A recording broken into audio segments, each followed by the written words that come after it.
membantu masyarakat. Nah, kita dengar di statement Bapak waktu di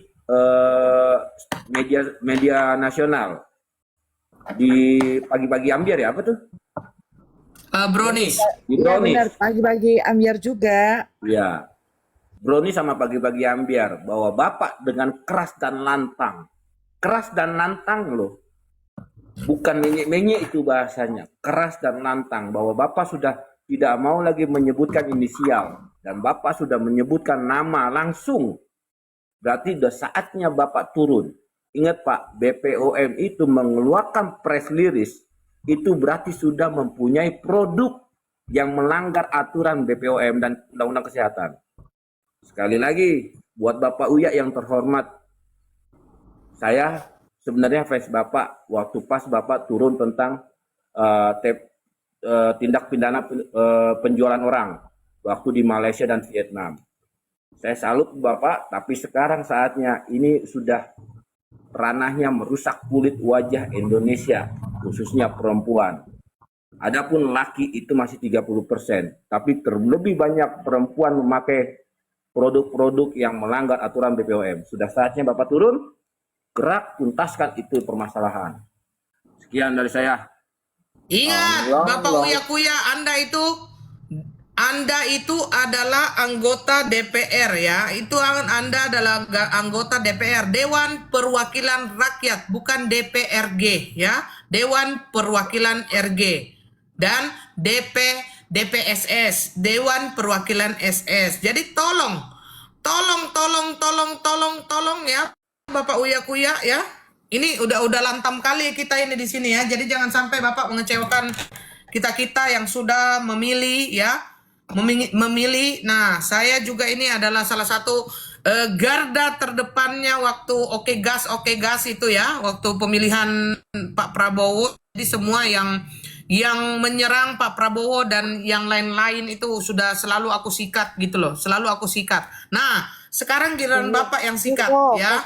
Ada yang typing tuh Uya Kuya nggak berani seret SS, dengar-dengar masih ada hubungan saudara sama istrinya. Oh ya. Nggak tahu Wow. Oh, kolusi. Nepotisme ini.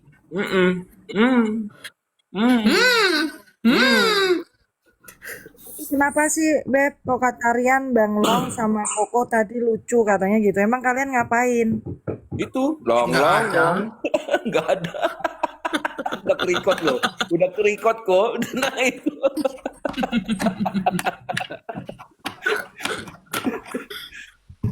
Kenapa suka ngegibah kerjaannya? Lu lebih-lebih ngapain lu typing di bawah situ? Apa lagi nih? Naik langsung. Ya. Orang tukang gibah mending kami tukang gibah tapi ada manfaatnya daripada lu. Turki, kau jangan lupa, ini Mas Koko, Mas Hiro ini. Mas Koko. Kau jangan lupa. Mas Koko ini. Ya, jangan lupa, jangan hilang ingatan kau Turki. Mas Koko, thank you Kak Sunshine. Mas Koko. Sunshine, thank you. Dan juga buat Bapak Uya, kita ini bukan akun bodong. Kami ini bukan buzzer. Kayak Koko, saya, Bude, dan Turki, dan teman-teman yang lain itu bukan akun bodong. Bukan akun bodong dan bukan buzzer ya. Di garis bawahi, kami bukan buzzer. Kami bersuara ini karena konstruksi hukum yang sudah cacat.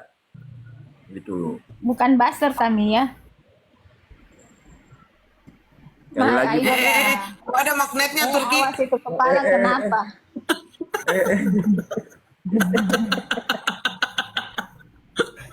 Oh, orang udah ngelucu dia nge-lag. Dia nggak dengar. Kok ada magnetnya? Ma oncom Bandung, aku no bazar no mah. Beb, martabakmu tuh mau sampai. Makan terus, suruh orang diet tapi suruh beli terus ya Koko ya. Awas.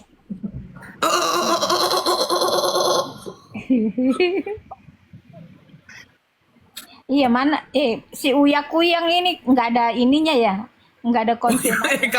Kau itu dari tadi saya sama Bang Long udah bagus sekali. Bapak yang terhormat Uya Kuyang. Kau datang kau langsung bilang Uya Kuyang. Yang adanya kita nggak mau disomasi jadi disomasi Turki. Aku sama Bang Delong tadi orasi bagus sekali. Nggak kena kita. Datang kau naik langsung Uya Kuyang. Niar. Koko sapain temanku dulu dong tuh Niar tuh. Niar, salam kenal dari saya Koko Hiro Cimot, kesayangannya Good Day ya. Mas Koko Mana Hiro. Niar? Mas Koko Hiro, yang terhormat Bapak Delong. Bapak Delong. Halo, Ibu salam Delong kenal mana? Niar, salam kenal Niar. Dokter Oki Pratama. Welcome dokter kesayangan aku. Anjay. Dokter naik dok, Bapak Peri. Janganlah paksa, nanti rame kalau izin follow ya, siap Niar, siap. Salam sayang dari saya ya. Bestinya, kesayangannya Koko Koko. Hiro. Dari Mas Koko Hiro. Salam sayang. Dari Mas Koko Hiro. Mas Koko Hiro. Biasa itu mantan marketing begitu, marketing telur. Iya. Telur begitu. Langsung terakhirnya itu tolong di check out keranjang kuningnya habis itu.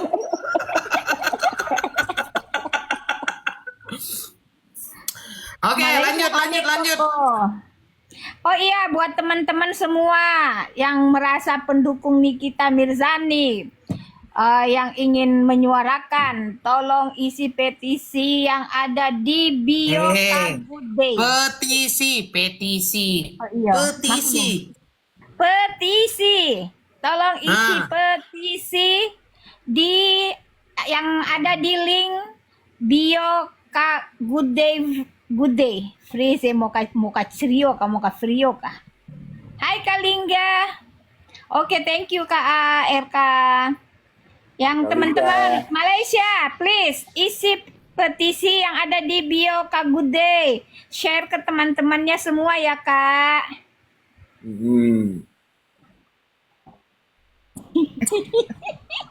Nah, lama-lama jadi tahu petis.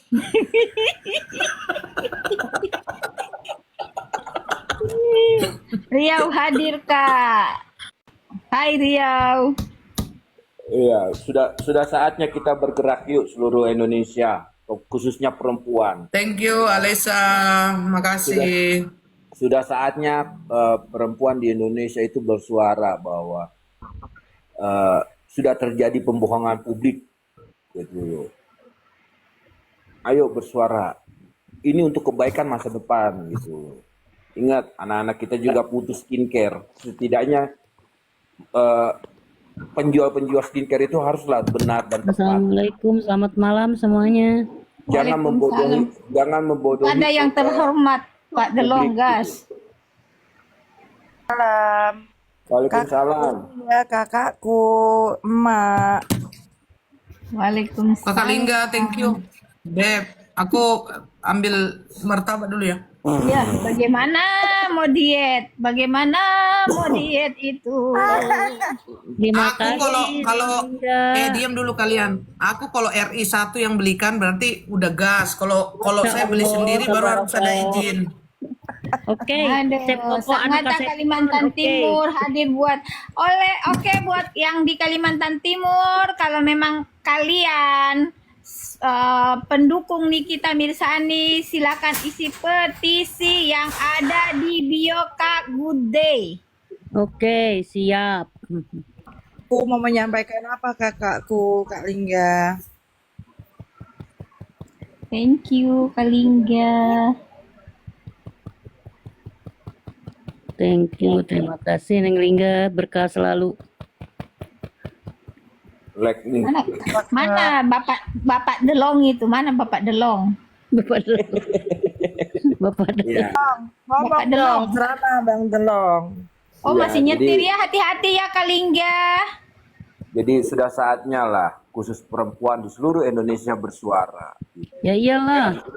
Karena sudah saatnya ini, sudah berapa tahun dia menjual produk melanggar aturan BPOM. Betul. Ayolah, bersuara terus, sampaikan sampai ke langit ketujuh. Kalau perlu malaikat turun untuk mensabotase itu yang punya produk-produk nggak jelas. Betul. Karena ini bahaya. Kalau Oh, Bang. didiamin bahaya. Dia udah dirilis tapi masih jualan loh, Bang. Itu makanya. Itu makanya. Ayo. Harusnya kan, Ayo. ayo BPOM, tindak tegas tuh. Jangan cuman rilis, tahu-tahu tinggal tenggelam. Jangan memberi angin segar, tahu-tahu tiba-tiba turun diem, mingkem. Ora ono tindak lanjutnya. Betul. Tapi sekarang lumayan udah merangsek 2 hari ini BPOM-nya menurut Sama aja kalau nggak ditindak lanjuti. Tapi nggak Ya, tahu pelaksanaan namanya. Tapi kalau di depan mic itu vokal banget gitu. Iya, makanya gini, ayo kepada seluruh perempuan di seluruh Indonesia tetap suarakan, naikkan viti-viti gitu loh. Bilangnya begini, tindak tegas karena sudah 34 loh produk. Bayangkan. Iya. Sekali ditinjau 34 produk melanggar aturan BPOM. Coba. Kan ini sudah tidak masuk akal gitu. Ayolah BPOM, terus lakukan penindakan. Kalau perlu tutup itu pabrik. Cep Koko anu kasep makan apa? Nah, kalau BPOM kalau masih ragu juga kasih referensi ke Kemeninfo. Suruh di take down itu akun-akun yang menjual produk yang nggak jelas itu. Iya. Gitu loh. Via, selamat datang Via, selamat bergabung Via. Tapi yang Terima utama kasih itu Via tuh, udah Bang, mampir. punyanya SS itu, Bang, sama RG, Bang. Iya, sepakat saya, sepakat kalau itu. Makanya kan di podcastnya DRL aja, di podcastnya Dr. Richard Lee itu selalu bertanya. Nah itu jebakan. Nah, ternyata benar apa yang ditemui sama BPOM kan begitu. Nah harus ditindak tegas. Tindak tegas. Gini loh ya, Pak kepala instansi BPOM dan jajaran. Berapa tahun dia sudah memproduksi? Ingat Pak, 1 hari dia menjualkan produk, dikalikan Bapak sekarang menemukan produknya dan melanggar aturan, bayangin Pak, keuntungan yang dia buat Pak. Dan berapa juta wajah perempuan dibohongin Pak. Dibohongin ya, saya bilang bukan rusak, dibohongin. Bapak coba deh berpikir Pak. Gitu loh. Ayo Pak. Saya walaupun lelaki memohon kepada Bapak Kepala BPOM dan seluruh jajaran BPOM harus tegas, lurus, tanpa ada kepentingan A, kepentingan B, kepentingan C. Bapak sudah menemukan suatu produk yang melanggar aturan Bapak buat sendiri, BPOM buat sendiri, tapi masih Bapak buat seperti hal yang biasa. Wah. Ember-emberan, Bang, triliunan itu. Iya, sepakat saya. Parah. Gitu loh. Bayangin Pak. Coba Bapak berpikir sejenak deh. Di puncak kah di mana Bapak renungkan apa yang saya bilang. Sudah berapa perempuan yang dibohongin oleh penjual-penjual skincare itu, Pak? Cuman yang anehnya gini loh Bang. Kenapa yang di daerah aja, para owner skincare yang di daerah aja yang mereka sudah mendapatkan ganjarannya. Kenapa yang di ibu kota yang nyata-nyata ini kok susah banget mereka untuk itu? Itulah harus kita Ada bayun, Neng. itulah harus kita gaungkan terus. Nah, kalau bisa kita viti-viti kita itu disanding-sandingkan dengan yang di daerah-daerah. Di daerah kok bisa tegas dan tepat. Iya. Kenapa di Jabotabek nggak bisa tegas dan tepat? Itu. Di daerah tuh mereka udah dapat ganjarannya kan. Lah kok yang di Jakarta itu, di Jabodetabek itu kok susah banget. Kayak sentuh aja nggak bisa gitu loh. Ada apa? Nah, Ini juga itulah. buat pihak kepolisian ya. Tolonglah. Kalian bekerjalah dengan hati, bukan dengan amplop. Bagaimana masyarakat Indonesia mau mempercayai kalian jika kalian saja masih melakukan praktek-praktek nakal? Nah, nah, Oknum Turki, oknum, nggak semua kan gitu. Iya. long. Memang kalau Ada Turki yang dong. ngomong itu ya, harusnya kita disomasi 3 bulan ke depan karena Turki besok udah disomasi kita. Enggak, Sepoko Hiro, anu kasep Turki enak, moal kan? aman. Tapi enggak kan, emang kan emang kan kenyataan begitu. Coba kalian pikirkan. Ya. Yang di daerah, ya cepat sekali mereka mendapatkan ganjarannya. Kepolisian yang di daerah cepat sekali bergerak, tapi yang di Jakarta susah banget. Oknum-oknum polisinya itu ada apa? Gitu loh. Jangan masyarakat jadi tidak percaya kepada kepolisian Republik Indonesia. Masyarakat percayanya ke Damkar. Kan nggak mungkin Damkar nangkap orang. Ke Damkar, emang Damkar double ya kerjaannya. Satpol PP. Satpol PP. Apa perlu mau dibubarkan aja, Pak? Lapornya pada ke Bang Delong loh. Gimana coba? Polisinya pinter bayar payment tiap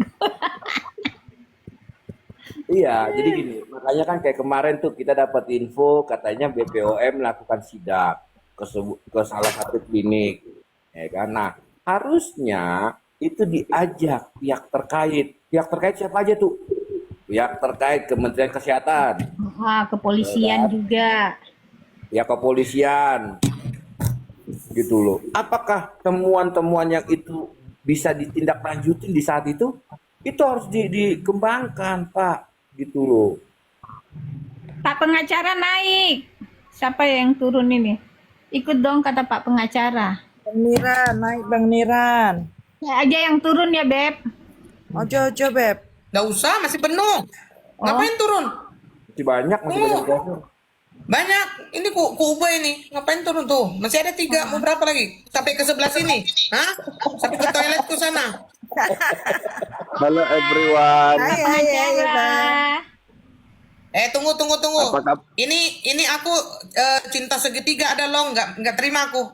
Jangan repet-repet ya, begini aja cocok.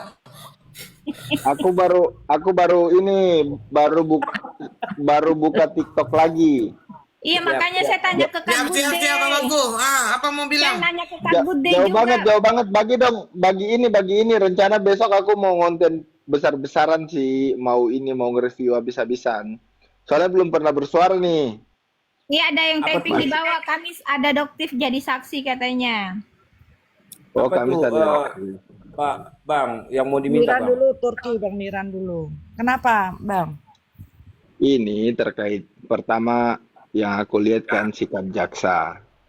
Sikap jaksa itu sepatutnya kan kalau tersangka itu ada haknya, nggak kayak gitu juga kali. Ya. Terus? Oh, sinyal. Apa sih terus hilang gitu bang? Mental, Bang. Sinyal kali, sinyal. Sinyal kali ya. Sinyal kali. Jambak Maksudnya dia lagi. Bang Miran mau apa? Mau apa tadi podcast? Dia mau bikin VT, dia mau ulas tentang persidangan kemarin gitu. Oh, enggak, kayaknya aku tadi bilangnya podcast enggak ya? Enggak Iya, kan? podcast sambil dibuat VT kan gitu. Jangan-jangan jadi lagi sama ini. Bentar aku tanyanya. WA-nya. Mana Bang Miran ini? jatuh terus gara-gara Jatuh terus dia. jatuh Baru ke sunset. bicara langsung jatuh. Iya. Saya sih pengennya itu aja, lakukan yang terbaik dan tepat lah kepada instansi yang terkait dan gitu. Janganlah dipertontonkan jadi kelucuan bagi masyarakat. Jadi lucu-lucu kita ini Iya melihat kan? instansi gitu loh. Tunggu, saya iklan dulu kata Bang Niran. Wait Koko, maafkan aku. Kenapa kamu? Kenapa Ki? Kan gitu pakai bahasa Makassar. Tiba-tiba urgent. Sedikit lagi aku balik. Dede. Ya sudah lanjut. Dede. Waktu hari apa tuh saya sempat tanya loh ke Kak Gude kok tumben ya, Pak pengacara tuh nggak pernah ada. Hai Oh. Malaysia, Cik Bunga. Kau kalau ngomong itu dijeda di koma-koma. Pak pengacara itu tidak pernah datang. Hei Malaysia, kita pejima. Apa yang kamu bilang? Aku Hai intermezzo iklan ya. Malaysia. Iklan. Biasanya kalau orang dulu itu kan kalau dia habis makan minyak-minyak itu kan dia lap di kakinya katanya biar disayang mertua. Iya kan? Iya kan?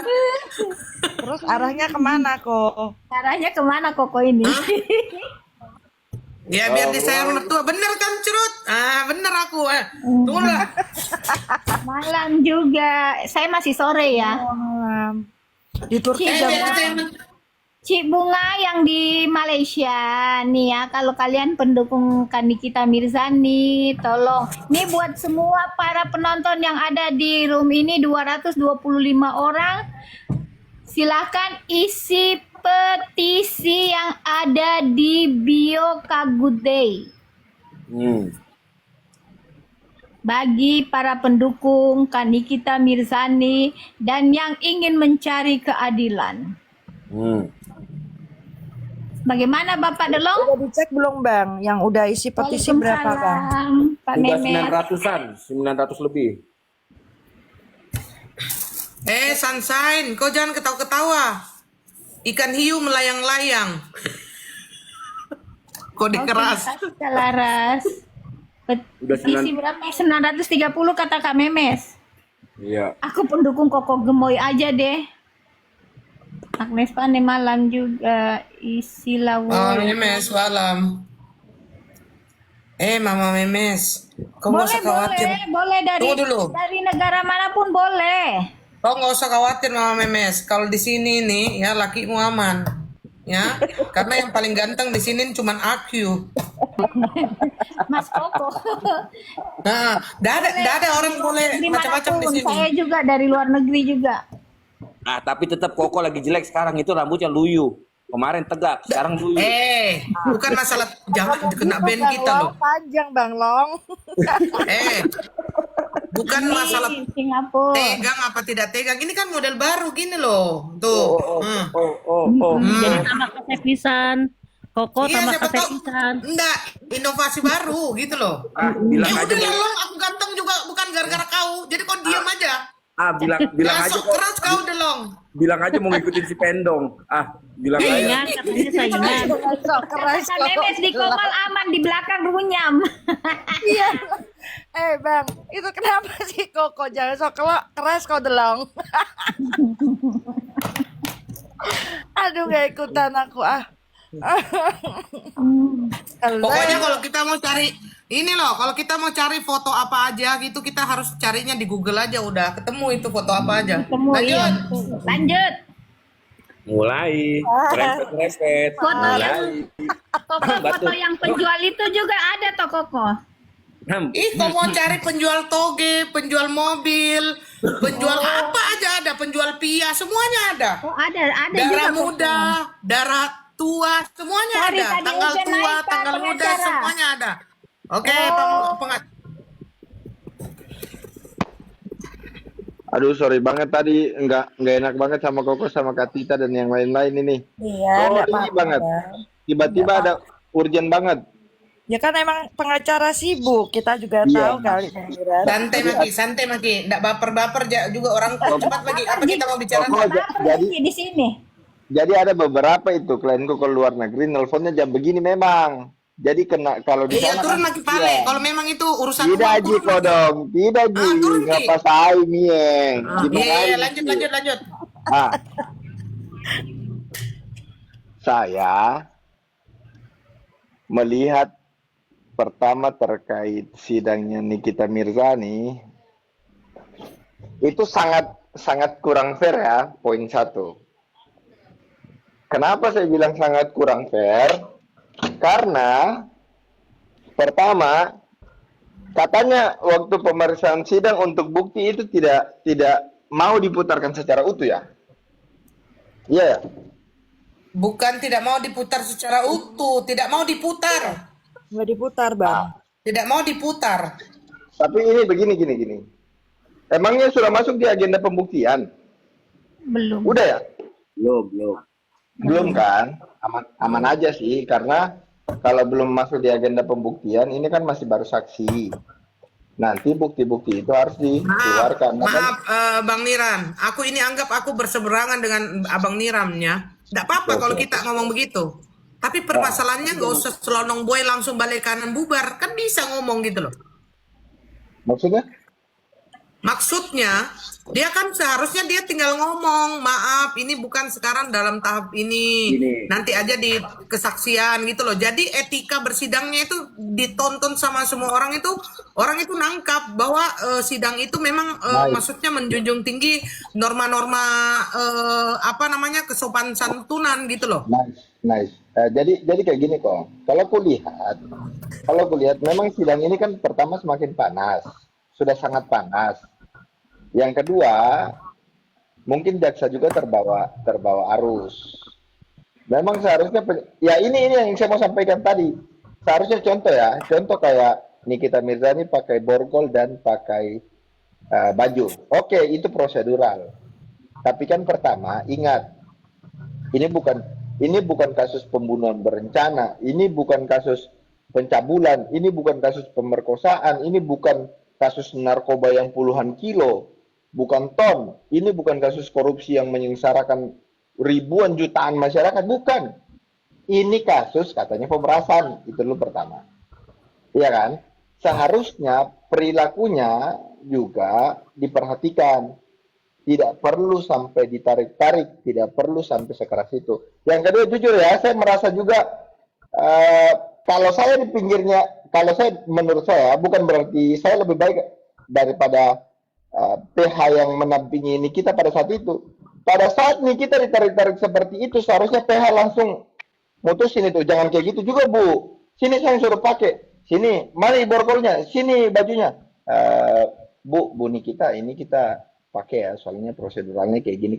Jangan cuma dilihat-lihat seakan-akan soal itu tidak terjadi di pinggirnya dia, di sampingnya dia. Itu pertama, jujur saya kecewa loh di situ sama PH. PH itu menanggalkan seluruh urusan pribadi di luar daripada untuk mementingkan kepentingan pribadi klien yang kita bela. Itu poin kedua. Yang ketiga, seharusnya jaksa tetap profesional di bagian penuntutannya dia sesuai daripada prosedural aja. Kalau memang belum agendanya, tolong dipahamkan, Bu, Pak, PH tolong kasih tahu, ini belum masuk agendanya, ini masih masuk pemeriksaan saksi. Kemudian itu ditonton satu Indonesia, bahkan sampai di luar negeri, ya kan? Seharusnya pihak dari kejaksaan maupun majelis maupun dari pihak juga nih kita sama-sama lalai untuk meluruskan sidang itu supaya tetap tertib. Ya. Jadi kalau saya melihat mau sebagaimanapun dihalangi untuk bahwasanya agar kita terlihat tidak kuat itu agak susah. Itu. Yang kedua, afirmanti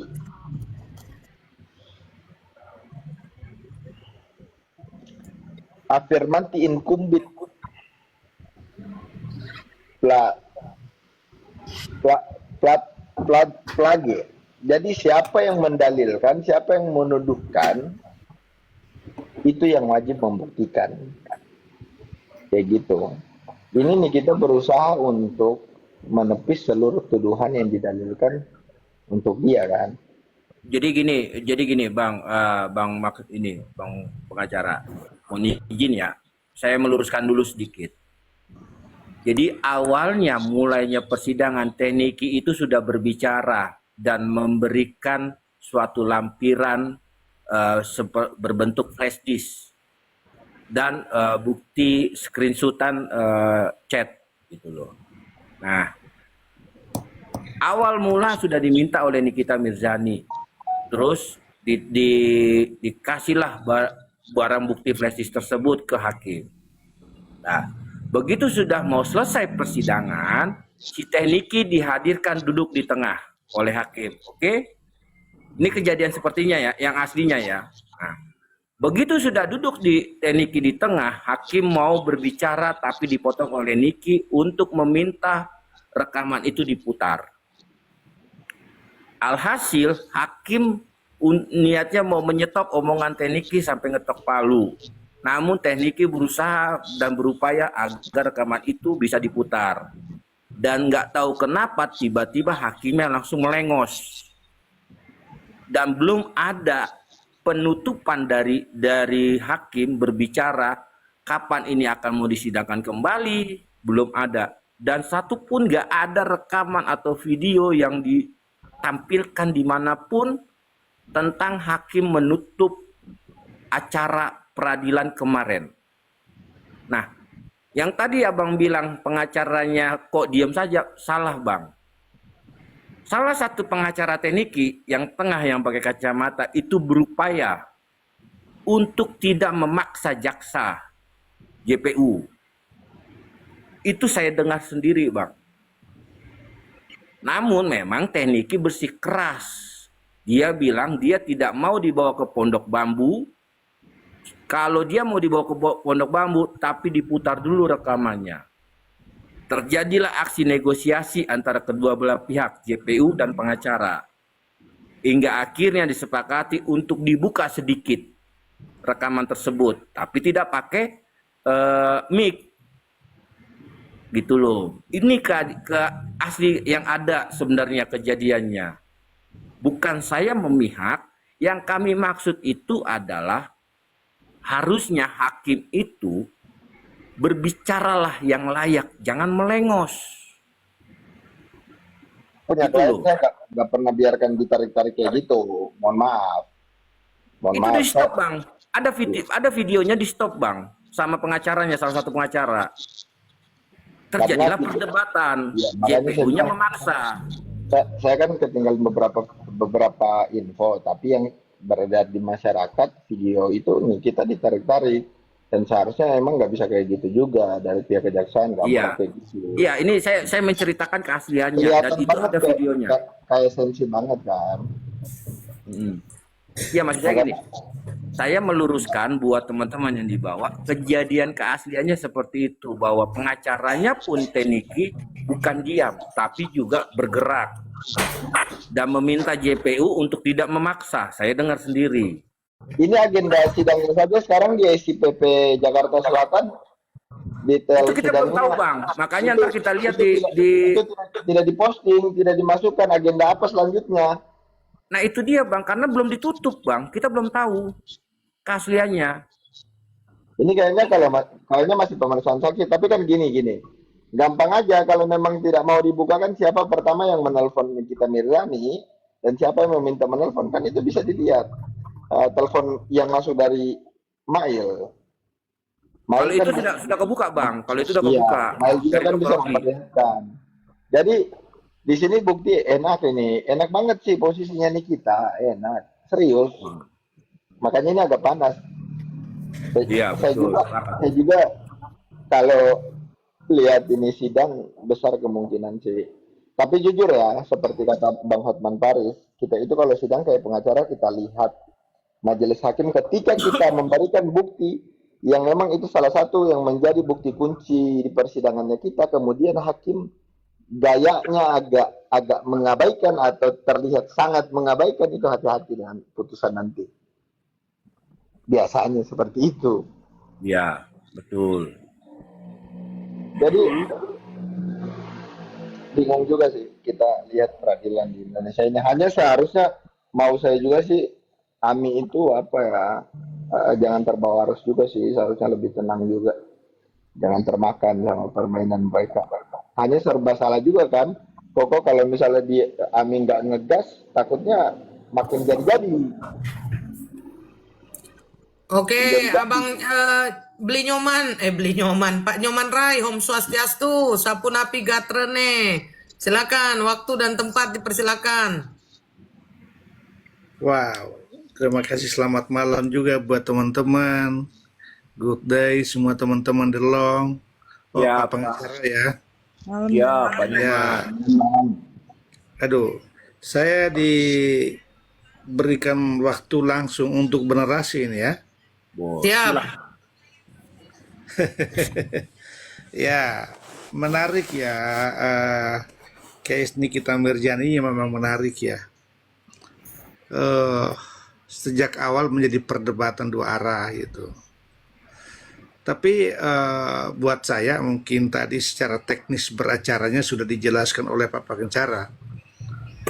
Saya menilai bahwa ini menjadi suatu pembelajaran baru bagi hakim maupun jaksa bahwa dalam kekuasaan absolut dengan kewenangan yang diberikan oleh undang-undang masing-masing tidak bisa serta-merta melakukan tindakan-tindakan yang bersifat berlebihan ya di dalam ruang persidangan.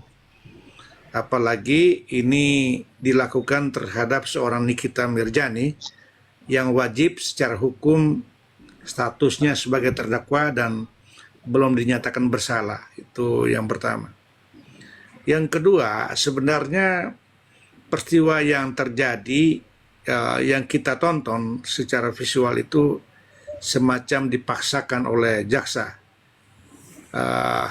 Perlakuan itu hanya dilakukan seorang jaksa terhadap anaknya yang ketika tidak mau menggunakan baju dan tidak pantas untuk dilakukan orang dewasa. Harusnya mereka secara bijaksana hanya menyerahkan baju untuk Nikita mengenakan sendiri tanpa ditarik tangannya ataupun dengan cara-cara yang tidak etis. Nah, menarik yang kedua adalah perkembangan kasus Nikita Mirjani ini semacam ada perbandingan terbalik antara dakwaan BAP dengan fakta di persidangan.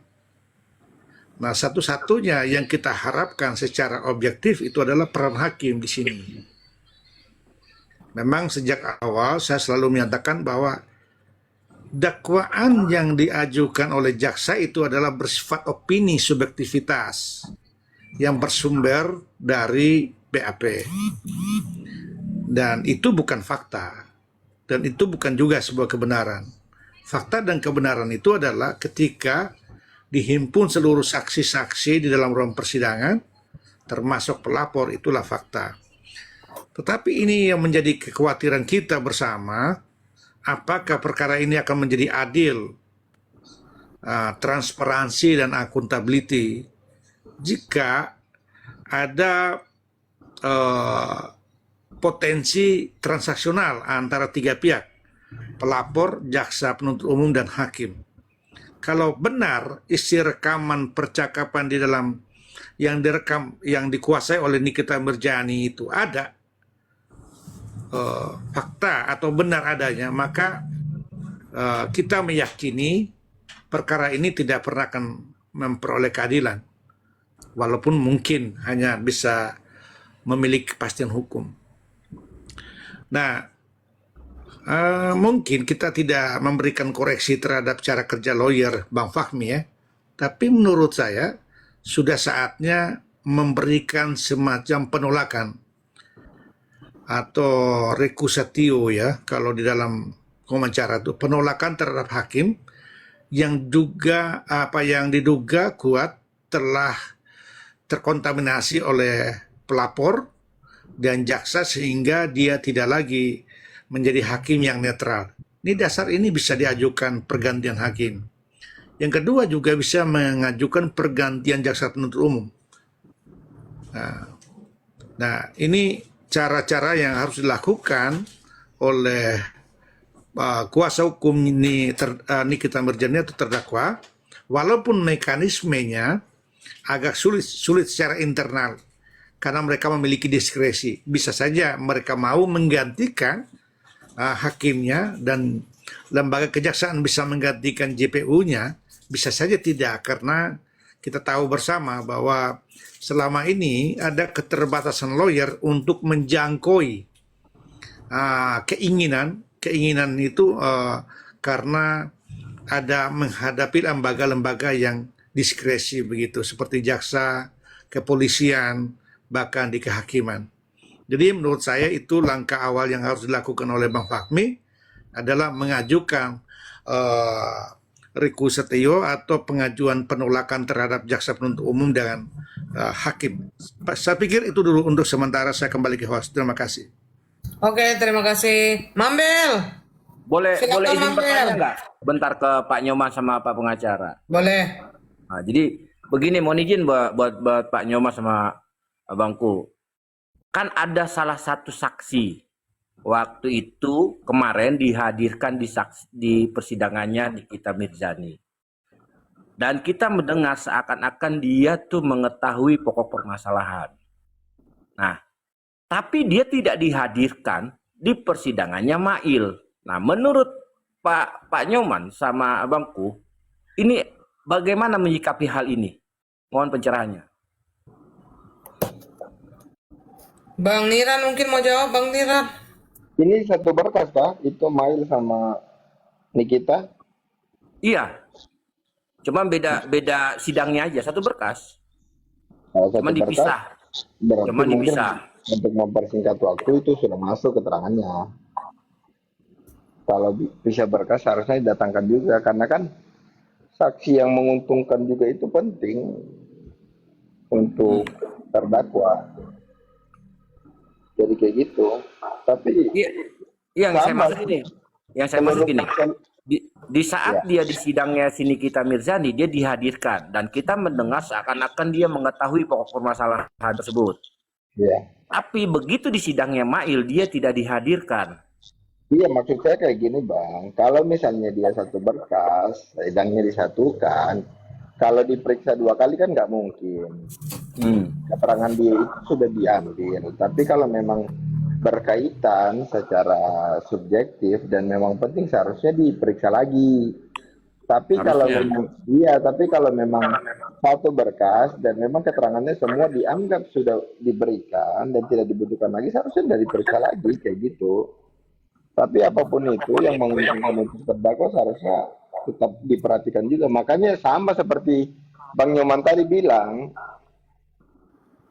seluruh penegak hukum pun pasti merasa bahwasanya setiap kali kita membela dari posisi terdakwa, objektivitas hakim itu seharusnya sangat diperhatikan. Kemudian profesionalitas dari jaksa itu seharusnya tetap dijaga, karena itu yang saya bilang, jaksa itu elemen negara di bagian penuntutan, yang ditugaskan di bagian penuntutan. Begitu juga dengan hakim, itu semua atribut bentuk daripada negara untuk menegakkan keadilan. Tidak boleh diambil perasaan atau dilibatkan emosi pribadi.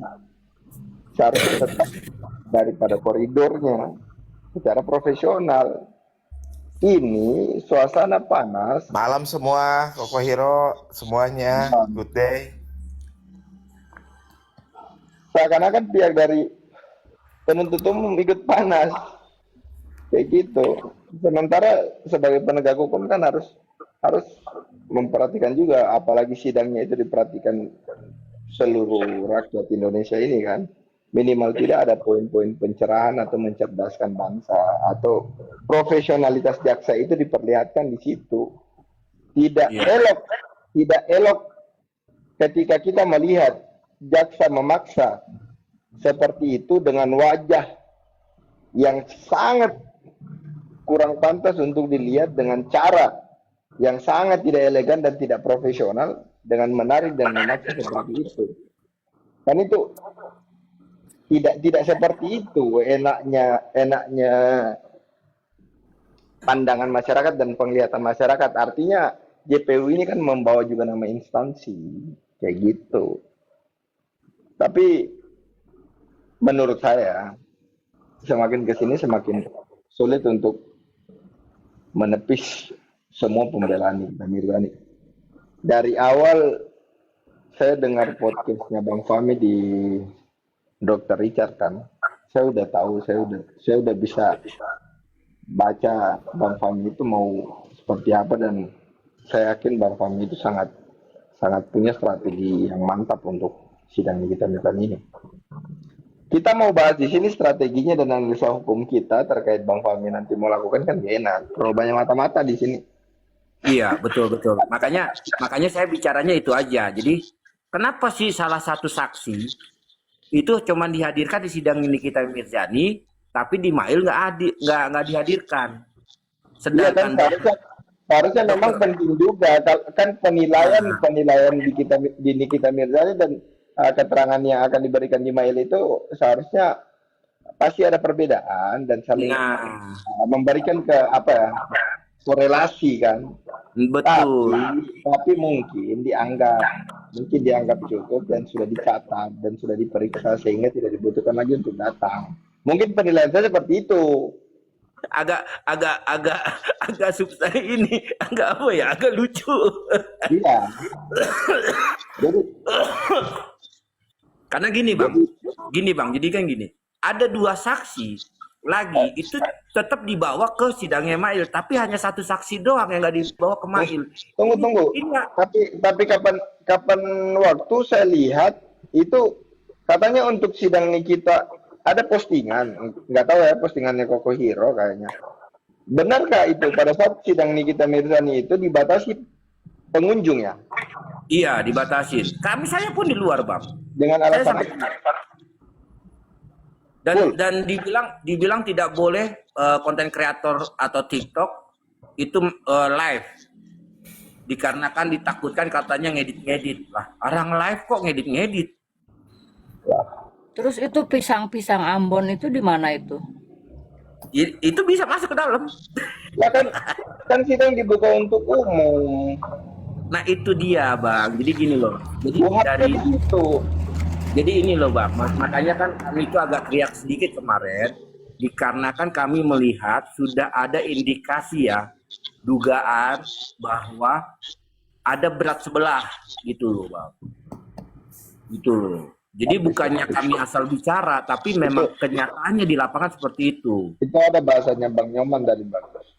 Banyak keterbatasan dari PH untuk menjangkau itu semua. Jadi sulit juga kalau memang dibatasi seperti itu kan. Akhirnya sidangnya untuk pendukung, untuk yang melihat, yang mengawasi, sementara kekuatan dari Nikita Mirzani ini adalah diketahui pendukungnya banyak, orang yang respect sama dia banyak, makanya dibatasi. Betul. Kayak gitu, tiba-tiba putusan, jadi kita nggak tahu. Betul, sepakat kalau itu. Buktinya udah pada tantrum kok biar bawa pisang Ambon itu. Pada tantrum. Sampai Bang Togar aja jauh-jauh dari Bali datang ke persidangan itu nggak bisa masuk. Siapa? Bang Togar semua orang. Sama pisang Ambon. Berapa kompi pisang Ambon kemarin dibawa? Prediksi saya lihat itu sekitar di atas 50. Tapi yang paling kacau sih itu waktu Dokter Oki datang kan, saya nggak sampai pikir sih kayak gitu banget. Iya, itu juga kami sesalin. Karena gini, kenapa saya sesalin? Pas dia selesai di sidangnya Nikita, dia masih jabatannya saksi untuk Mail. Dokter Oki nggak ngambil ini ya, nggak ngambil tindakan hukum akibat itu ya, atas perbuatan itu. Nah itu belum tahu. Kemarin malam Bang Sunan di sini, Bang Niran. Ya, harusnya memang tuh diambil tindakan hukum karena itu jatuhnya intimidasi saksi. Tadi malam bukan intimidasi lagi, itu kan bisa jadi kalau membuat kegaduhan secara langsung itu ada pasalnya. Iya. Sudah dikeluarkan. Lagi juga Bang, masalahnya kan si Dokter Rocky masih jadi saksi untuk sidangnya Mail gitu loh. Nah, iya, kalau kan, dia disorakin gitu kan seakan-akan dia diintimidasi dong. Sekelas Dokter Rocky kan itu punya nama baik yang harus dijaga. Iya. Kemudian cara-cara seperti itu kan bisa merusakkan reputasi. Betul. Tapi Kadelong kan yang standby terus tuh di pengadilan. Nah, Nah, jadi yang pendukung Niki tolonglah diaturkan, bahasa juga diatur, etika, tata krama, attitude dijaga gitu loh. Jangan sampai nggak enak didengar, nggak enak dilihat gitu loh. Enggak, jadi begini. apalah daya Yang saya kali lain-lainnya. enggak. Saya kan Aku cuma orang yang seorang. pernah pergi ke persidangan. Jadi pendukungnya Nikita Mirzani itu, dia itu masih kondusif. Masih kondusif kok. Masih kondusif. Tetapi maksudnya begini. Kalau yang dulunya adem ayam sekarang bisa begitu, sebenarnya yang patut disalahkan itu adalah orang yang ketika datang 2 kali sidang dan 2 kali ada kerusuhan gitu loh. Iya. Benar. Harusnya itu Maksud diperhitungkan juga aku sih. gini, kalau pendukung Niki dari awal sampai kemarin juga masih kondusif kok, masih kondusif. Cuman maksud saya nih, kalau harus diomongin kayak si itu tuh siapa yang anak masih kecil itu Dandi ya, itu tolong ya dikasih tahu, dikasih arahan, cara ngomong gitu. Takut ada yang gampar orang, yang satunya nggak terima kan jadinya ribut gitu loh, Kak. Ya, Iya. ya, ya. Kalau itu Dandi bisa kok saya tegur. Iya, minta tolonglah saya itu karena dia suaranya agak barbar gitu ya. Maklum lah dia lagi masa aku juga, tapi kenapa enggak kita ingetin gitu loh kok. Betul kan. Ya diingetin, ya jangan gitu. Jangan mancing-mancing.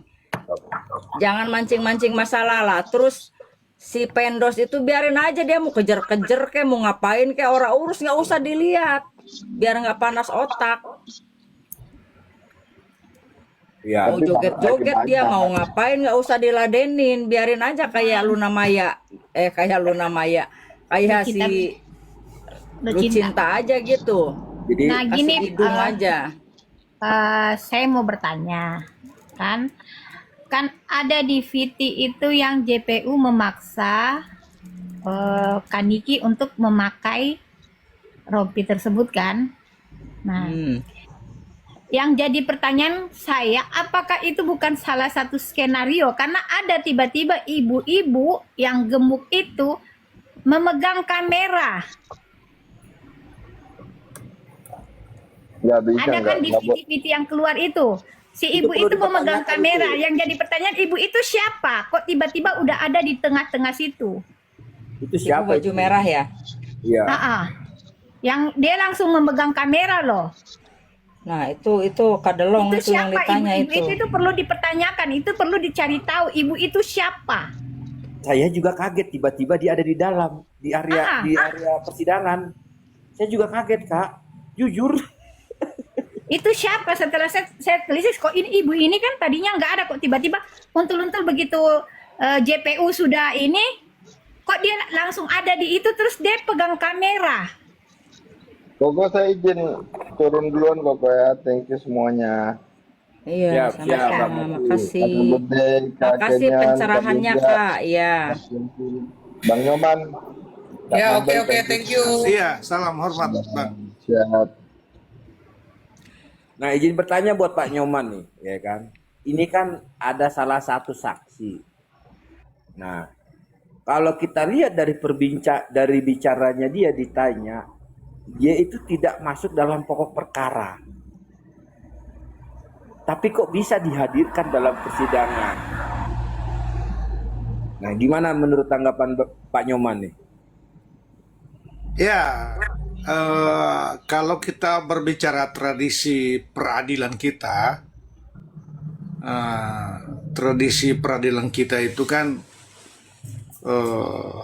jaksa yang memiliki peran untuk menghadirkan para saksi untuk memperkuatkan dakwaan atau memperkuatkan argumentasi dalam perkara tertentu. Nah, biasanya jaksa-jaksa itu bisa mencari keterangan-keterangan yang menguntungkan maka mereka biasanya memberikan pertanyaan-pertanyaan yang sebisanya saksi itu menjawab menguntungkan atau menguatkan dakwaan itu. Maka ini membutuhkan lawyer atau terdakwa sendiri untuk bertanya supaya saksi-saksi yang dihadirkan oleh jaksa dapat mengabaikan BAP sebelumnya dengan mengungkapkan fakta baru. Memang itu gaya dalam persidangan. Suka tidak suka, antara lawyer, terdakwa dengan jaksa itu pasti berlawanan. Dua-dua memiliki kepentingan yang sangat berbeda. Betul. Nah, saya menitik beratkan semacam hukum ini dipertandingkan, gitu loh. Ini kan menurut saya tidak etis dalam filosofis atau tujuan dari hukum itu. Jaksa juga jangan secara subjektif ingin membuktikan bahwa seluruh dakwaan dan tuntutan itu dianggap benar. Betul. Dan menguburkan sebuah kebenaran fakta. Itu juga tidak baik juga. Kalau begitu, atas nama subjektivitas tidak boleh menguburkan kebenaran. Karena ini berkaitan dengan nasib seseorang manusia yang di dalamnya ada hak asasi. Betul.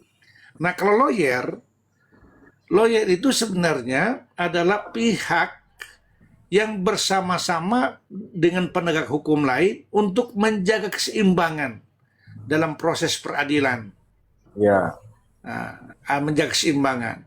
Maka lawyer tidak mempunyai inisiatif sebenarnya mau berperkara, kecuali ada tuntutan kliennya didakwa, maka dia tidak ada pilihan lain untuk melakukan satu pembelaan supaya korban diwakili oleh jaksa negara, pengacara negara dalam hal ini jaksa, dan terdakwa adalah diwakili oleh lawyer.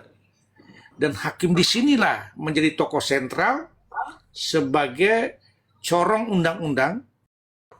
Kalau hakim yang sama masih menangani perkara ini, maka kebenaran dan keadilan jauh udah kita bisa wujud secara baik.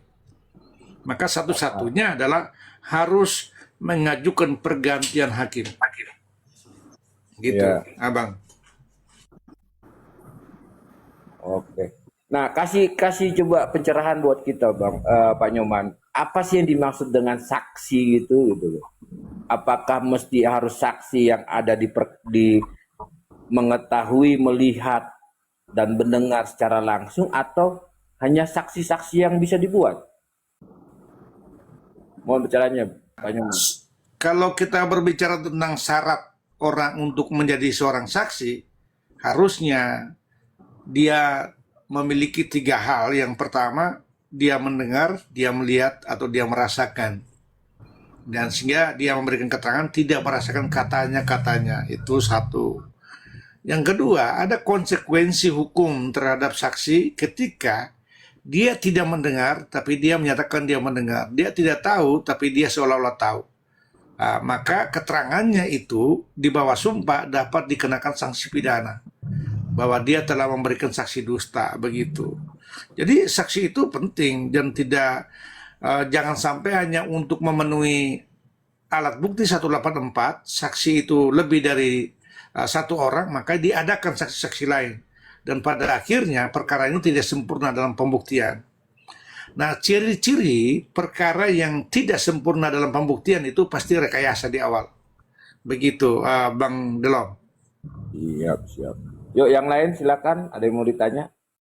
Ada titipan pertanyaan di bawah ke Bang Nyoman. Apakah dari sekian saksi sudah memenuhi unsur pasal yang diterapkan? Mohon pencerahannya, Bang. Kalau saksi itu kan begini ya, saksi itu kan dia menyampaikan apa yang dia tahu dan apa yang dia dengar dan apa yang dia itu. Dan ketika di dalam BAP itu, dia telah memberikan keterangan saksi, sehingga dengan keterangan itu dijadikan perkara ini layak untuk dinaikkan dalam persidangan,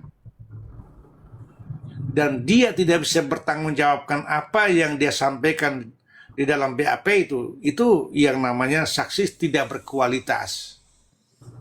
Kan begitu. Lalu yang kedua, dan dia bisa mencabut, misalnya saya menyatakan bahwa saya melihat orang melakukan satu kejahatan dalam waktu 5 jam. Tetapi di fakta persidangan ditanya, saya bilang, saya tidak melihat. Lalu harus ditanya, nah keterangan yang tidak melihat, yang Anda ungkapkan di dalam fakta persidangan, atau Anda melihat, kalau dia menyatakan bahwa fakta persidangan yang saya pakai, maka keterangan saksi yang disampaikan dalam BAP itu wajib dicabut. Wajib dicabut. Dan apabila di kemudian hari keterangan itu dianggap palsu, maka korban dari keterangan itu harus memberikan laporan pidana bahwa dia telah memberikan keterangan palsu, atau misalnya dia diduga rekayasa sebelum menjadi saksi, begitu. Siap. Berarti mesti diuji lagi lah ya. Ya, Diuji kembali. ya.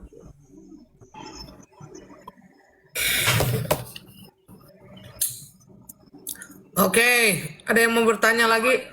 Bang Konfusin mungkin. Oke, selamat malam Koko Hiro, Bang Nyoman ya. Malam. Ya, malam. Nah, yang tadi yang disampaikan oleh Bang Nyoman saya setuju ya, artinya menyoroti oknum JPU dan hakim ya. Nah, ini kan artinya kan pakar hukum kan banyak ya. Kita lihat di fakta persidangan dari yang saya soroti adalah mulai dari sidang 2 saksi pelapor dan yang kemarin ada Dr. Oki dan SS kan. Nah, yang kita soroti adalah NM ini kan didakwa pasal 369. Ya, kalau kita lihat dari 2 saksi pelapor itu jelas dakwaannya itu sudah patah. Dan kalau diperdengarkan saksi yang Dr. Oki juga, bahwa Dr. Oki menyampaikan yang ngejar-ngejar yang nyari itu RG, nyari NM. Nah, jadi kita harus ke kedakwaan, unsur ancamannya di mana. Kita harus real loh, ini lihat. Betul nggak? Nah, jadi dengan kita melihat 2 saksi pelapor dan saksi SS dan Dr. Oki, itu jelas dakwaannya patah. Nah, terlepas nanti hakim mau memaksakan, anggaplah mencurigai ya, bahwa nanti putusannya seperti ini harus maju terus, harus dibongkar. Justru kalau hakim salah memutuskan, ini akan terbongkar. Tetapi kalau hakim bertobat, dia harus ketok palu, NM bebas murni. Jadi harus dinarasikan NM ini adalah dakwaannya patah dan harus bebas murni.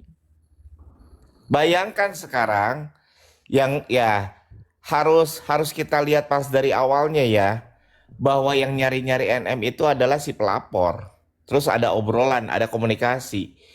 Ya, yang merekamnya siapa, yang melaporkan siapa. Prediksi saya loh ya, dengan ngelihat gestur RG di persidangan, mungkin dia berpikir, dan saya yakin ya, ini bukan 100% dia ingin melaporkan. Ada yang mendorong-dorong ini, entah siapa. Nggak mungkin orang bisnis mau sampai kasus seperti ini. Ya, terus Bang Fahmi sudah menyampaikan bahwa BPOM sudah merilis bahwa produk RG itu tidak berizin, itu fatal. Ya, mau itu produk dari luar negeri kayak luar angkasa yang menjual itu tidak berizin itu fatal. Seharusnya BPOM itu yang melaporkan ke kepolisian. Karena BPOM itu dasarnya itu sangat ketat. Regulasinya ketat banget. Kita ya kalau bisnis skincare itu 3 loh ya. Pertama, si pebisnis itu mungkin punya pabrik. Ya, dia akan mengajukan registrasi. Atau pebisnis skincare dia adalah maklun. Dia pun harus lapor ke BPOM. Yang ketiga ini pebisnis nembak merek orang. Ditempelin stiker. Nah, itu adalah jelas ilegal.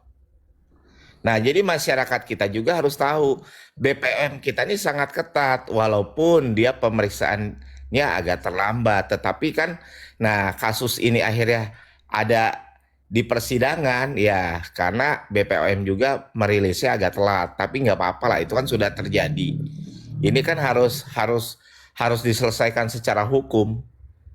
Nah, yang saya himbau adalah bahwa NM itu kalau kita ngelihat secara jernih awalnya men-spill produk. Jadi tetap kaitannya adalah produk. Nah, yang kubu sana kan bilang jangan singgung produk, ya nggak bisa lah. BPOM makanya merilis, tidak ada izin. Seharusnya BPOM yang lapor ke kepolisian. Terlepas ada korban ataupun tidak, apalagi nih misalkan kalau pas ada korban. Nah, masyarakat juga ini harus tahu, jeli, dan pakar hukum juga boleh kita pro sana pro sini, tapi melihatlah dengan jernih. Ya, orang yang tidak belajar hukum, orang pebisnis bisa melihat permasalahan ini jernih kok. Tinggal hukumnya tinggal dilihat ya pasal-pasalnya. Apalagi yang belajar hukum. Banyak pakar-pakar hukum ini bahwa dari sidang kesaksian ini unsurnya tidak terpenuhi dan NM itu layak bebas murni. Kecuali yang saya dengar ya ini kan pas musim angin topan, angin puyuh, di dalam pengadilan banyak yang kena masuk angin. Gitu Koko Hiro, gitu aja. Makasih. Siap. Siapa lagi? Mambel. Ngomong lah. Apa? Nggak ngomong. Nggak mandi kau. Dari tadi kuning, sekarang kuning. Ya ini adalah lawak-lawak pengadilan yang dipertontonkan. Sidang yang terbuka, JPU pakai masker. Sidang yang terbuka, penonton dibatasi. Sidang yang terbuka, tapi tidak boleh di-live-kan. Takut apa ini sekarang? Iya toh? Makanya kayak yang aku bilang tadi kok. Kebohongan itu bisa kalian buat-buat. Kebohongan itu bisa kalian jadikan naskah. Tapi kebohongan itu akan terbongkar tanpa direncanakan. Contohnya, di BAP saya diperas pada saat ditanya, saya tidak ada melaporkan memeras. Ada yang sudah di BAP, tapi lupa apa isi BAP-nya. Ini adalah lawak-lawak pengadilan. Kenapa takut dipertontonkan, disaksikan oleh masyarakat Indonesia? Dasarnya apa? Kalau memang tidak ada yang ditutup-tutupi. Itu aja kok.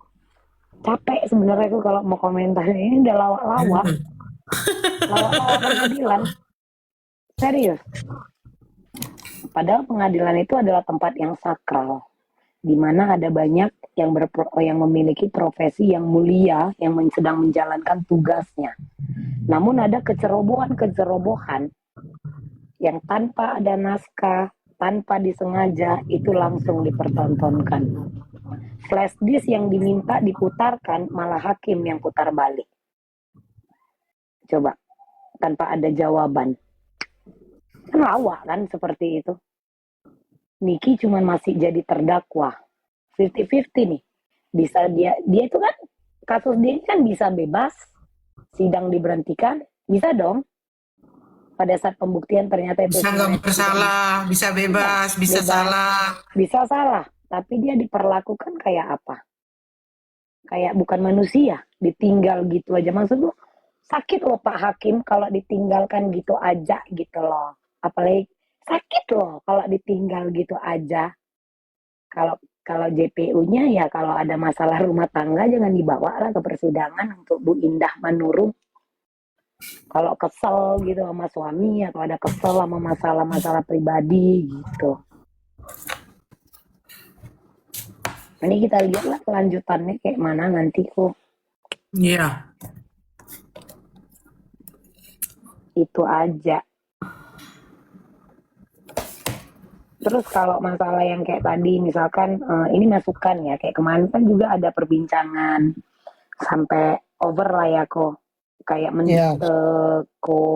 Bang Fahmi, ingat nggak waktu ada pembahasan dulu, maksud kita kan jangan sampai melewati batasan, jangan sampai nanti Bang Fahmi ngerasa kayak digimanain. Nah, untuk semua pendukung, alangkah lebih baik jika ada sesuatu yang kurang berkenan itu disampaikan secara personal. Karena kita tahu sendiri kan, kayak si Raffi ini kan mulutnya ngalah-ngalahi perempuan kalau ngomong.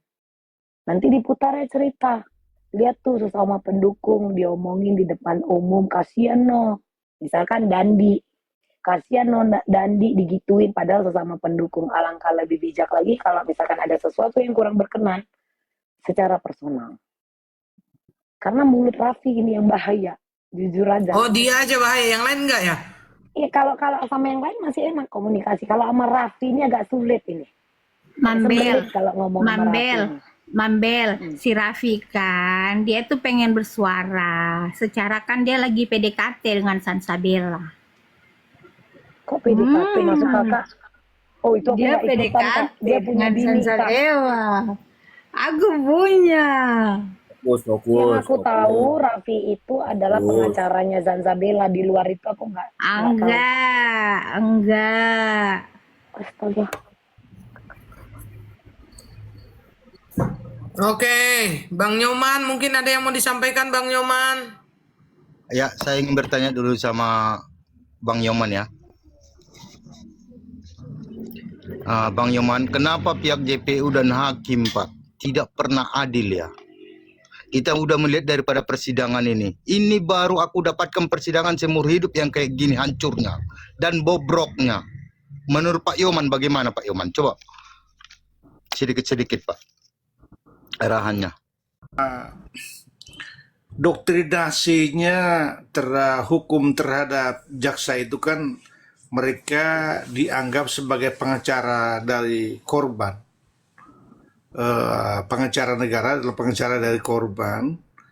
Lalu doktrinasi ini seolah-olah setiap tuntutan atau dakwaan itu harus benar-benar bisa mengadili terdakwa. Ini prinsip-prinsip ini harus dirubah. Artinya posisinya boleh subjektivitas, tetapi tetap menjunjung tinggi nilai kebenaran. Kalau memang terdakwa itu tidak terbukti bersalah, maka secara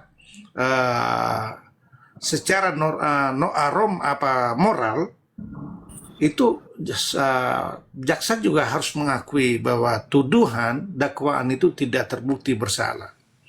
Tapi kalau mereka menggunakan teori pokoknya yang pentingnya mau sedikit tidak terbukti atau sedikit tidak bersalah, yang pentingnya orang harus bersalah. Inilah yang jadi satu persoalan hukum di negara kita.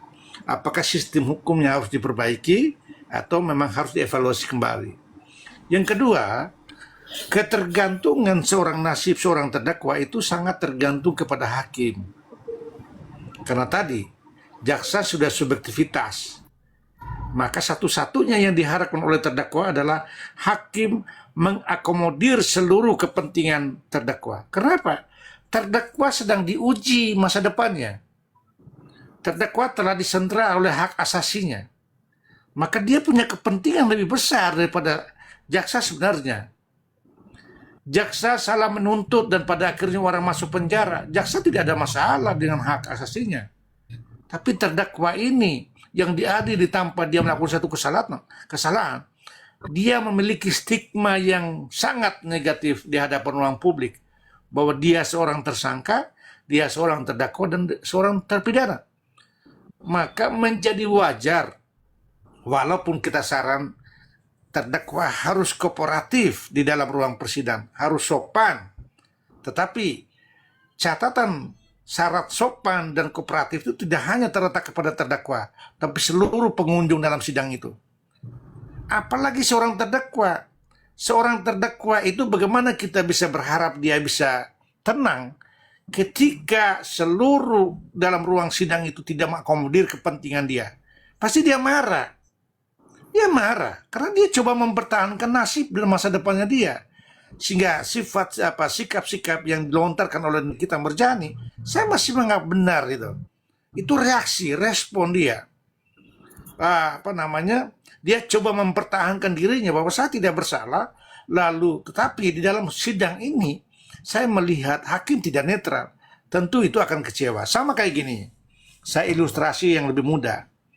Biasanya kerusuhan para penonton dua kubu itu akibat wasitnya tidak netral.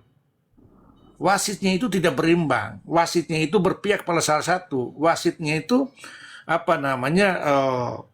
namanya potensi dengan kejahatan-kejahatan suap, sehingga penonton tidak puas, penonton ribut. Nah, kalau penonton ribut karena ketidakpuasan, bisa saja pemain juga ribut akibat hakim yang tidak adil tadi. Jadi menurut saya sama konsepnya di dalam permainan bola dengan dalam ruang persidangan. Di kita kalau hakimnya dia rasa baik, netral, hakimnya akomodir seluruh kepentingan terdakwa, saya pikir kita tidak akan reaksi sekencang itu, se-ekstrim itu. Dan maka saya mengatakan itu lumrah. Sifat, sikap, tindakan orang yang didakwa, tentunya dia pasti akan melakukan reaksi-reaksi yang ekstrim ya. Ya sepanjang kita berharap tidak bakal kantor pengadilan, itu udah bagus ya. Kalau dia teriak-teriak dan ekspresi kekecewaan itu hal yang sangat lumrah dalam dunia peradilan. Begitu abangku. Oke, tadi siapa yang bertanya itu? Satu lagi Pak ya saya pertanyakan Pak. Ini dari apa ya? Dari tingkah laku daripada pihak JPU Pak dan hakim. Jadi masyarakat atau netizen Pak menduga ada suap menyuap kepada mereka ini. Gitu loh Pak. Itu apakah salah? Pernyataan daripada netizen itu Pak. Menurut Pak Yoman Pak. Ya, kita tidak bisa pungkiri bahwa publik sedang tidak percaya terhadap lembaga penegak hukum. Itu harus diterima. Nah, caranya supaya ada muncul trust dari publik, ya lembaga penegak hukum termasuk pengacara, jaksa, hakim, polisi harus memperbaiki integritas. Harus memberikan ruang keadilan dalam ruang publik. Kebenaran diakomodir. Yang salah boleh diadili. Yang benar itu tidak boleh diadili. Jangan melakukan kriminalisasi. Jangan melakukan upaya suap. Sehingga ada trust dari publik. Kalau publik, netizen menyatakan bahwa ada hakim yang kotor, jaksa yang kotor, harus terima. Karena memang keadaannya seperti itu. Siapa yang bisa pungkiri bahwa penegakan hukum ini buruk? Baik sekarang. Tidak ada yang baik. Jaksa buktinya apa? Ada tersangka dalam kasus korupsi. Ada tersangka dalam kasus suap. Pengacara yang baik? Tidak. Pengacara juga ada terlibat dalam kasus suap. Apakah hakim baik? Hakim juga ada ditangkap dalam kasus korupsi. Kasus-kasus suap. Nah, tiga lembaga ini, apakah polisi baik? Ada kok polisi yang ditangkap. Artinya, ini menjadi tesis bahwa lembaga penegak hukum ini kita tidak baik. Belum bisa dibantahkan itu. Lalu, kalau netizen menyatakan bahwa ada kejahatan dalam ruang penegak hukum, harus terima. Caranya supaya apa? Ada citranya itu dikembali menjadi baik, menjadi trust dalam ruang publik, ya memperbaiki integritas. Memberikan pelayanan yang berkualitas, memberikan pelayanan yang terbaik bagi publik, pasti akan mendapatkan poin yang baik juga dari publik. Saya pikir itu, Bang. Oke, Pak. Oke. Lanjut kok. Bang Confucian mungkin mau nanya Bang. Bang Ayat, Bang Fly. Ya, Bang Yoman, ini kan yang kita lihat di persidangan ini kan sudah nggak netral ya. Apalagi ini ditonton oleh publik gitu kan, dimana saat ini publik sudah bergejolak, netizen sudah mulai speak up ya kan, ketidaknetralannya dari JPU dan hakim. Apakah kira-kira JPU dan hakim ini bakal digantikan itu Bang Yoman? Di dalam teori hukum itu bisa Bang, namanya recusatio. Recusatio itu adalah pengajuan oleh terdakwa melalui kuasa hukumnya untuk pergantian hakim maupun pergantian jaksa. Ini harus dilakukan. Kalau saya lihat memang harus dilakukan itu. Baik itu persoalan setuju dan tidak setuju, tetapi lawyer harus mengakomodir seluruh kepentingan kliennya atau terdakwa. Syarat-syaratnya adalah mengajukan surat permohonan itu, menganggap bahwa hakim tidak lagi menjaga netralitas, ya hakim tidak lagi menjaga netralitas untuk kepentingan terdakwa. Lalu ada potensi transaksional yang bersifat upaya suap yang dilakukan oleh pelapor terhadap hakim, itu menjadi dasar untuk pergantian hakim. Lalu bagaimana caranya untuk pergantian jaksa juga bisa hal yang sama, konsepnya sama, adalah mosi tidak percaya terhadap jaksa penuntut umum. Ya, dan ada tindakan non prosedural dan tindakan-tindakan yang melanggar etika profesi di dalam ruang persidangan, itu bisa menjadi dasar untuk mengajukan permohonan pergantian hakim dan jaksa penuntut umum. Begitu Abangku. Oh, terima kasih. Berarti memang harusnya Bang Fahmi ya, itu Bang Nyoman untuk minta digantikan ya, karena sudah tidak ada ketidaknetralan di dalam persidangan ya. Gitu ya Bang Nyoman. Jadi begini Bang Play. Misalnya, Kalau seandainya diganti hakimnya itu kan berarti kan kasihan yang udah diduga menyuap kan, berarti harus nyuap baru gitu loh. Lanjut Bang Nyoman.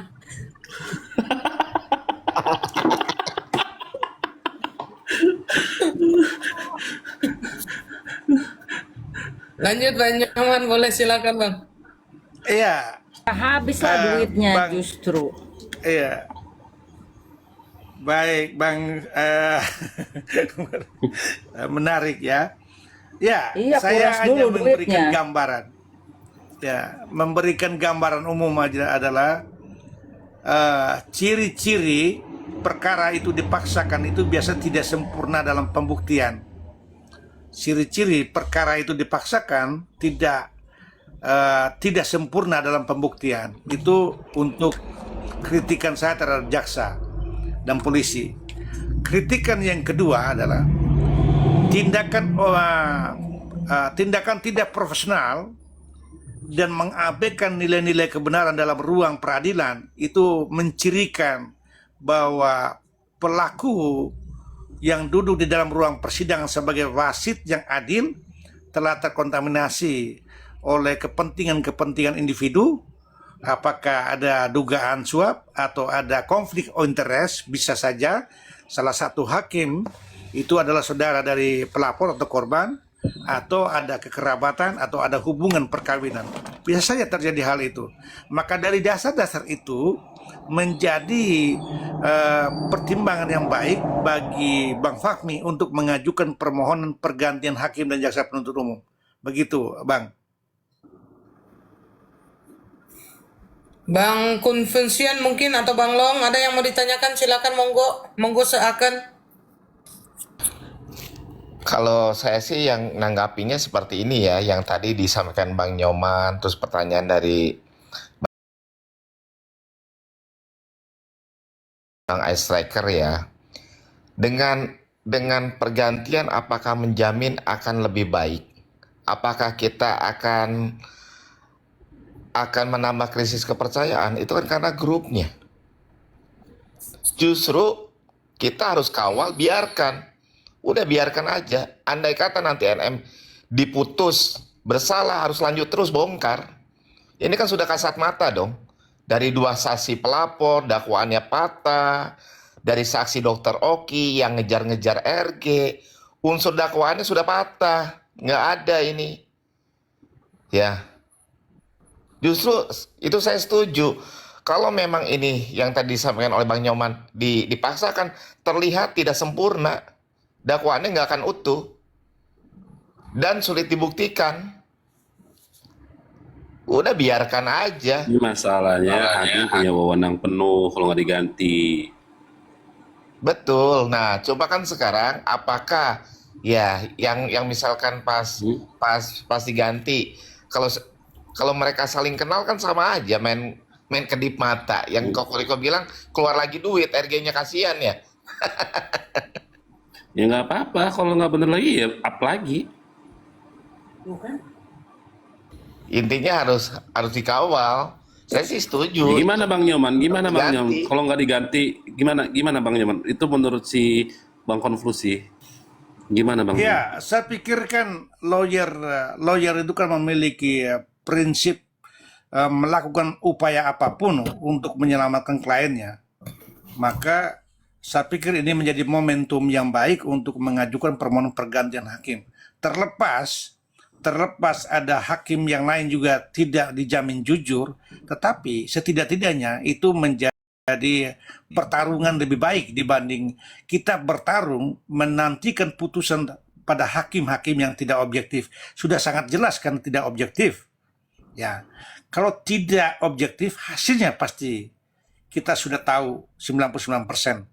Tetapi kalau memang kita sudah menggantikan hakim baru, kita masih punya harapan bahwa hakim yang baru itu datang dengan prinsip moral yang baik, lalu menjaga integritas kelembagaan yang baik. Itu yang kita harapkan, dibanding kita coba mempertahankan dalam posisi yang ya menjadi kita sendiri pesimis ya, bahwa mereka akan memberikan satu keputusan yang adil. Begitu sih. Menurut saya ini bagian dari upaya saja sih. Kalau kata jaminan itu ya alau alam ya orang bilangnya. Tapi menurut saya hanya untuk meminimalis tingkat risiko, nextnya kita mendapatkan putusan yang memang sudah seperti apa yang kita dugakan. Begitu sih Bang Konfusin. Jadi gini, Bang Yoman, aku ingin bertanya lagi, Bang. Apakah bisa netizen, Bang, membuat surat, ya kan? Mau si tidak percaya, Bang, kepada Kejaksaan Agung karena pihak JPU-nya ini tidak adil ya? Bolehkah? Gitu Pak Yoman. Mau si tak percaya diberikan, Pak. Tindakan-tindakan non hukum namanya itu boleh, itu tekanan publik. Kalau di dalam kerennya bisa ada class action publik, boleh saja. Artinya boleh-boleh saja itu. Hanya persoal menjadi pertimbangan apa tidak, itu kembali. Tapi kita lihat, belajar dari pengalaman, banyak juga peradilan-peradilan itu bisa berubah keputusan ketika ada tekanan massa. Nah, misalnya di dalam kasus sianida itu juga ada tekanan massa. Lalu di dalam kasus Ahok juga itu ada tekanan massa. Tekanan massa itu, dorongan-dorongan dari publik itu bisa mempengaruhi keputusan. Walaupun prinsip-prinsip hakim yang prinsip-prinsip hakim kami mandiri ya, kami netral, tapi ya secara fakta tidak juga. Ya itu begitu, secara prakteknya begitu, Bang. Oh iya Pak, makasih. Begini, saya tambahkan sedikit. Hakim, kami kan hakim mandiri, kami hakim kan netral. Iya, ya akan tidak netral, akan berubah kemandirian ketika cuan sudah berbicara depan mata, kan begitu ya.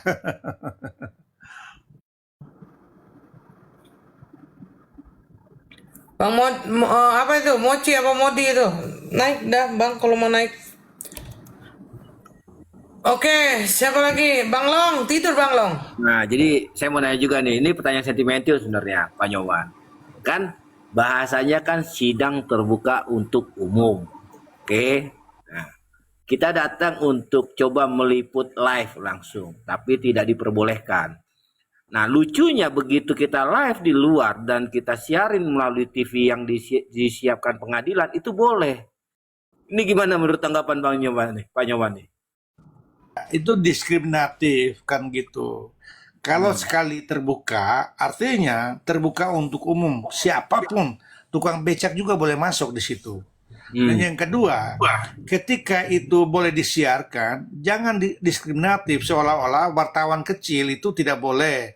Sementara TV-TV besar yang sudah memberikan, maaf, semacam amplop untuk hakim memberikan izin boleh. Itu kan tidak adil di dalam ruang publik begitu. Diskriminatif itu adalah tidak boleh. Gitu. Dan hakim itu harus tetap menjaga marwahnya. Ketegasan itu penting. Jangan ada yang boleh, ada yang tidak. Yang sepanjang diatur, sepanjang tidak diatur artinya boleh. Artinya di dalam sidang terbuka tidak mengatur bahwa orang tidak boleh menyiarkan. Kan tidak ada aturan, berarti kan boleh. Kecuali sidang tertutup, jangankan menyiarkan pelaksanaan sidang. Orang aja tidak bisa menonton masuk di dalam ruangan itu. Jadi menurut saya hakim ini butuh ketegasan, hanya menjalankan aturan. Sepanjang aturan itu boleh, boleh saja orang melakukan penyiaran. Supaya publik itu tahu, karena ini bentuk dari transparansi dalam sebuah perkara yang menjadi perhatian publik. Saya pikir harus disiarkan begitu. Siap. Terus seandainya ini akan terulang kembali, apa yang mesti kami lakukan nih Pak Nyoman nih? Karena apa adanya. Gini bang, Ini kan orang ini dari pihak pengadilan, Bang. Telah mengangkangi, Bang, hak kebebasan pers, Undang-Undang Nomor 40 tahun 99. Atau pengadilan tidak mengerti dengan undang-undang tersebut. Coba Pak Yoman jelaskan, Pak Yoman. Iya betul, saya sepakat itu. Karena ini kasus publik artinya publik yang tidak hadir dalam persidangan ingin tahu perkembangannya. Maka asas yang digunakan oleh hakim adalah transparansi. Mereka harus terbuka bahwa mereka telah menguji perkara ini secara fair gitu loh, secara netral, secara terbuka, dan semua publik bisa melihat perkembangannya, dan publik juga bisa memberikan opini. Kira-kira apa ya, kalau ya publik diberikan ruang untuk bertarung gitu loh, antara siapa dan siapa yang bisa membuktikan atau bisa jadi terpidana. Nah, kita contoh kasus sianida dulu terbuka live itu 24 jam. Kenapa? Karena ada kebutuhan publik ingin mengetahui perkembangan sidang itu. Itu bagus sebenarnya.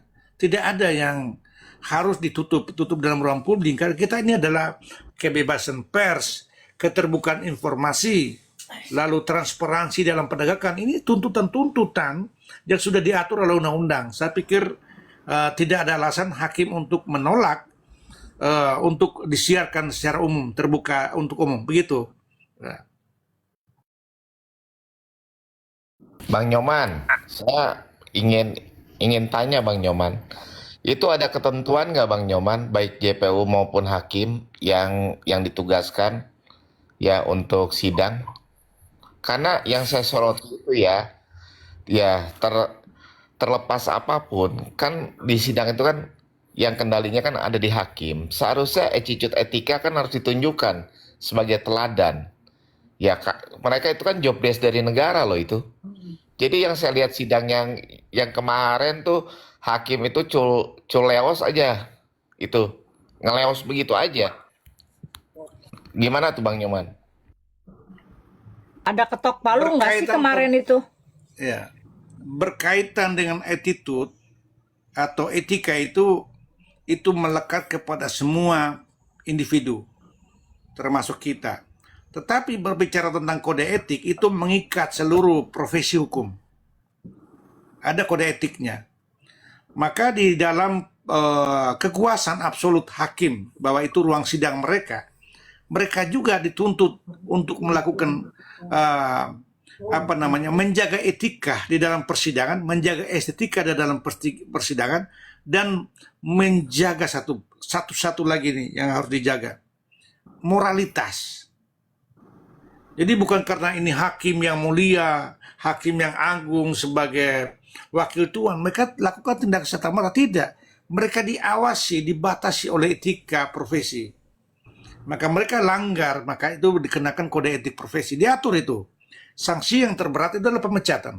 Sama, jaksa juga di ruang persidangan tidak boleh menganggap bahwa ada daya paksa sebagai penuntut, boleh melakukan apa saja, termasuk menarik tangan Nikita Mirjani untuk dipakaikan baju. Tidak bisa itu. Ada keterbatasan kewenangan. Jangan hanya menggunakan hak, lalu Anda coba melakukan perbuatan apa saja, tidak boleh. Karena ada keterbatasan dalam hak. Walaupun Anda undang-undang perintah sebagai jaksa untuk mengamankan Nikita Mirjani sebagai terdakwa, tetapi Anda juga disarankan dalam waktu yang sama untuk menjaga estetika, untuk menjaga etika, dan untuk menjaga moral. Apapun Nikita Mirjani, dia adalah manusia. Jangankan dia sebagai terpidana, terdakwa, terpidana sekalipun dia memiliki hak sebagai manusia yang bersifat universal. Begitu sih abangku. Oke. Abang boleh nanya Bang? Izin. Silakan. Oh ya Bang, Bang Nyoman, dari sidang ke sidang, sudah berapa kali sidang, sudah dinyatakan di sidang itu seperti apa, bla bla segala macam. Tapi ada satu orang yang namanya Fitri Sahiteru, ini cuma berandai aja, selalu mengatakan dalam setiap viti-viti dia, kamu diam aja, yang penting pemerasanmu, itulah yang memenjarakanmu. Nah itu dia tuh, seperti sesuatu yang sudah absolut. Nah, ini mencurigakan masyarakat umum. Secara tidak langsung dia membuka kedoknya sendiri bahwasanya di belakang daripada terdakwanya seorang Nikita Mirzani adalah dia pelakunya. Ini mohon maaf ya. Dari gaya bahasa, ekspresi dia, yakin dan percaya bahwasanya yang akan naik adalah pemerasan. Dan itu bisa dibuktikan dari beberapa orang-orang yang selalu menjadi buzzer dan segala macam. Pemerasan. Ya, menurut pandangan Bang Nyoman gimana? Ini saya jujur aja sebagai masyarakat ya, yang analisa ini. Ya. Terkadang kala di dalam diri seseorang didominasi oleh kebencian, dia akan menutupi nilai kebenaran. Jadi ekspresi yang disampaikan yang bersangkutan itu adalah ekspresi kebencian. Sehingga dia coba mengambil alih peran hakim untuk mengadili Nikita Mirzani bahwa dia telah terbukti pidana pemerasan. Itu ciri-ciri begitu, Bang. Bahwa ada sentimental, kebencian yang dominasi dalam jiwa dan raganya itu memunculkan ekspresinya seperti itu. Jadi banyak orang yang tidak tahu apa-apa tapi coba mengadili seseorang. Banyak ya, kalau kita Koko Hero ya, kalau kita berbicara tentang sejarah Yesus dulu, yang berteriak salibkan Yesus itu ada orang yang tidak mengerti. Nggak tahu tentang salahnya, yang nggak tahu tentang dosanya apa, taunya teriak aja. Sama orang-orang seperti itu, tipikalnya berteriak tanpa mengetahui tentang kesalahan orang lain. Hakim aja masih mendengar dalam ruang persidangan, apalagi dia sudah mengadili.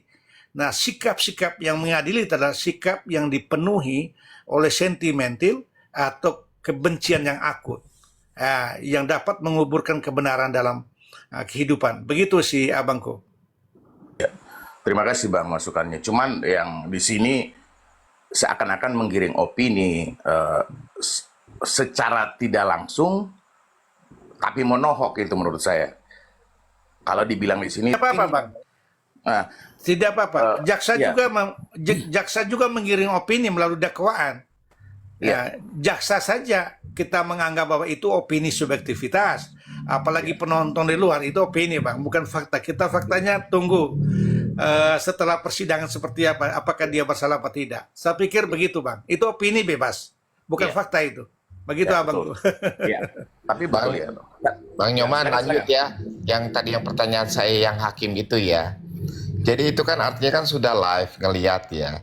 Jadi kalau saya dari sisi psikologisnya, hakim itu emosional. Tetapi kalau tindak tanduknya benar, dia harus tenang, dia harus closing gitu sidang. Setuju nggak Bang begitu, Bang?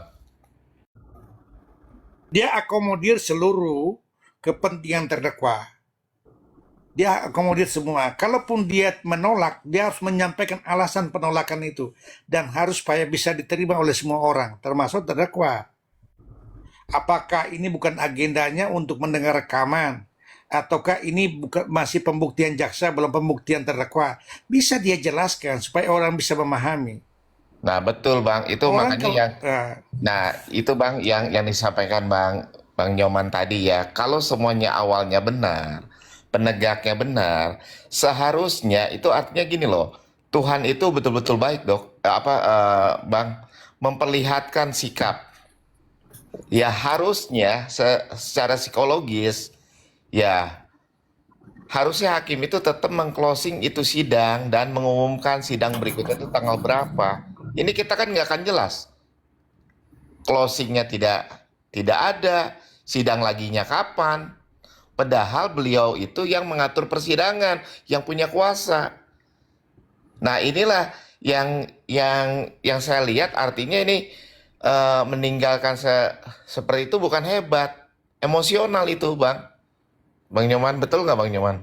Iya, antara kemarin emosional, Bang Delong ada ketok palu nggak Bang Delong? Bang Delong mana? Ada ketok palu nggak kemarin? Jadi gini, ketok palunya itu pas Niki lagi berbicara. Tujuannya saya tahu ketok palunya agar Niki itu stop berbicara. Tapi ketok palu untuk menutup persidangan itu belum ada. Karena kenapa? Karena jujur ya, apa saya coba cari tahu mana ada sebuah VT hakim berbicara mulai kapan mau disidangkan dan saksi-saksi siapa yang mau dihadirkan. Belum ada. Kalau nggak ada ketok palu kan Niki biar sampai Kamis besok juga duduk di situ nggak apa-apa. Berarti acara belum ditutup.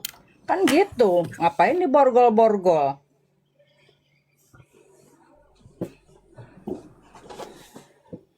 Kalau Bang Kon tadi bilang ada bentuk emosional. Saya pikir bukan sekedar emosional, tetapi bentuk. Ya.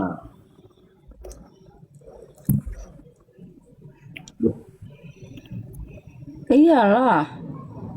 Betul.